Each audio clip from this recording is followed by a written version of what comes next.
Hi friends, ஓம் நமோ பகவதே வாசுதேவாய. இன்னைக்கு நாம் பார்க்க போகிற கோவில் பெருமாள் வேட்டைக்கு போய் பத்மாவதி தாயாரை கல்யாணம் பண்ண நாராயணவனம் என்ற அழகிய ஊரில் உள்ள ஸ்ரீ கல்யாண வெங்கடேஸ்வர சுவாமி திருக்கோயில். இந்த கோயில் சென்னை ஆந்திரா பார்டரில் இருக்கிற கோனா ஃபால்ஸில் இருந்து 5 கிலோமீட்டர் தூரத்தில் உள்ளது. பிருகு மகரிஷி ஒருமுறை பெருமாளை பார்க்க வரும்போது பெருமாள் அவரை கவனிக்காமல் இருந்ததால் பெருமாளின் மார்பில் காலை வைத்து மிதிக்கிறார். ஆனால் பெருமாளே அவரிடம் மன்னிப்பு கேட்க மகாலட்சுமி பெருமாளிடம் கோபம் கொண்டு வைகுண்டத்தை விட்டு வெளியேறி பூலோகம் வந்தாங்க.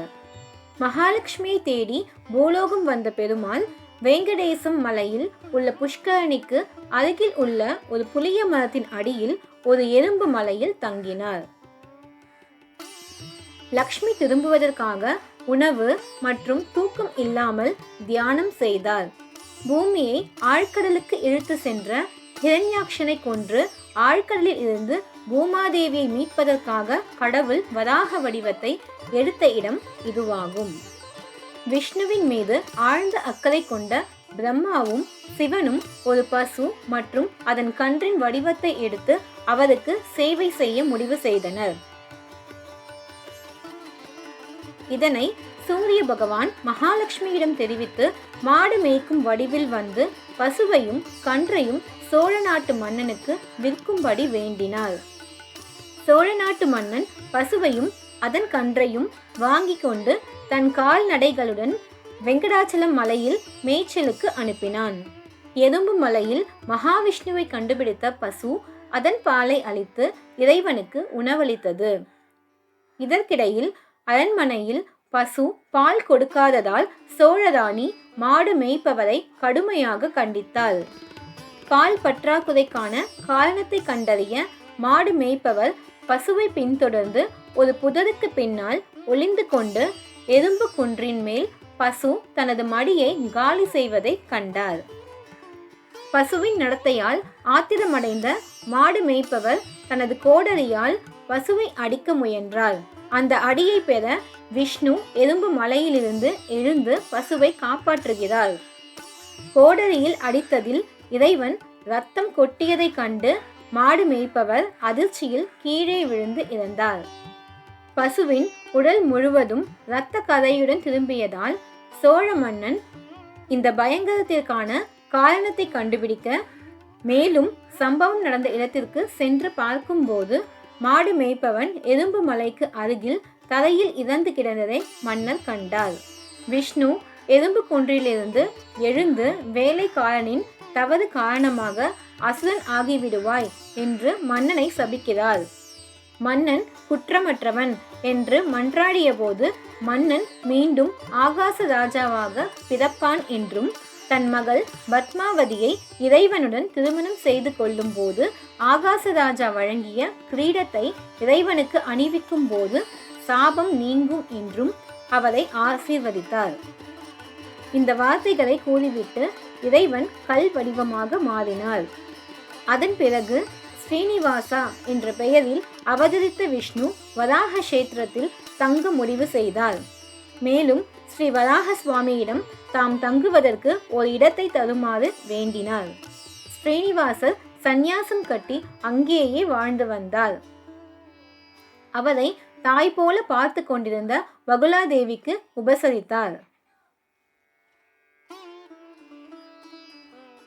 துவாபர யுகத்தில் கிருஷ்ணரின் வளர்ப்பு தாயாக இருந்த யசோதாவின் மறு அவதாரமாக வகுலாதேவி கருதப்படுகிறார்.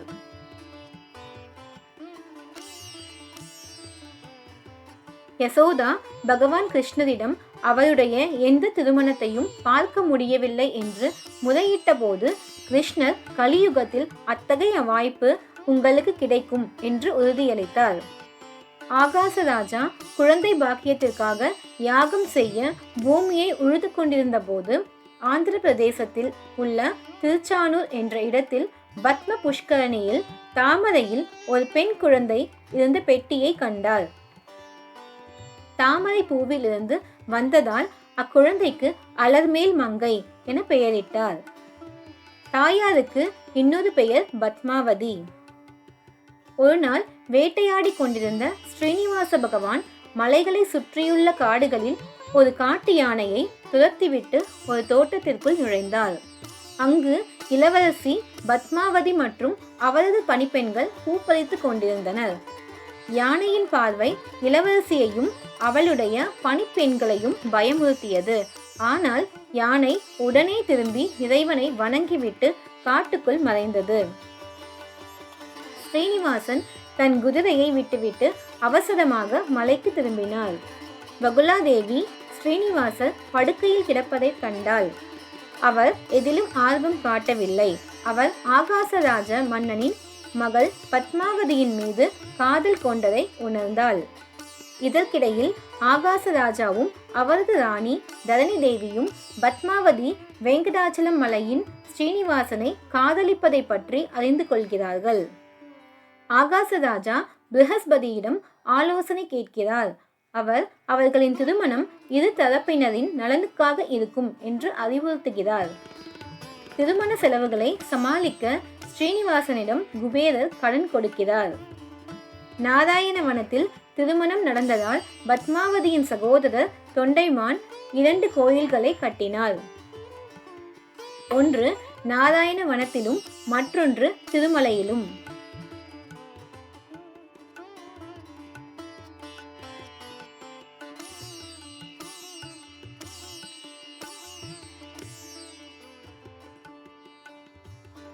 இந்த நிகழ்வின் நினைவாக ஒரே வளாகத்தில் பத்மாவதி தேவியுடன் வெங்கடேஸ்வர சுவாமி இருவரையும் தரிசிக்கக்கூடிய சில கோவில்களில் நாராயணவனமும் ஒன்றாகும்.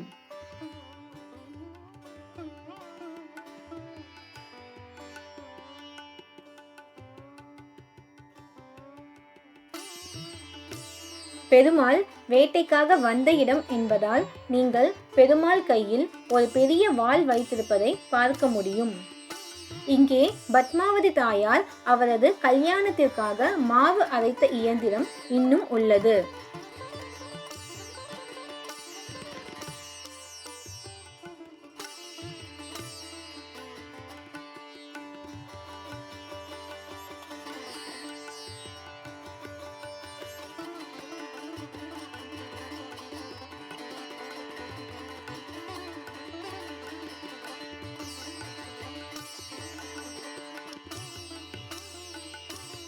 கல்யாணம் ஆகாமல் இருப்பவர்கள் இங்கே பெருமாள் பத்மாவதியை தரிசித்து வேண்டிக் கொள்ள விரைவில் திருமணம் நடக்கும்.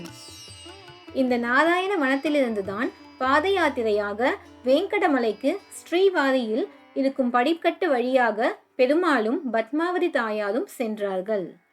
இந்த கோயிலுக்கு அருகிலேயே 200 வருஷத்துக்கு முன் வாழ்ந்த சுரக்காய் சித்தர் ஏற்றி வைத்த யாகம் இன்னும் அணையாம எரிஞ்சுக்கிட்டே இருக்கு. இவர் இங்கே இருந்த பெருமாளை வழிபட்டவர். இவரிடம் வேண்டி வேண்டுதல் நிறைவேறியவர்கள் சுரக்காய் எடுத்துட்டு வந்து கோயிலில் மாட்டி நேர்த்திக்கடனை முடிக்கின்றனர்.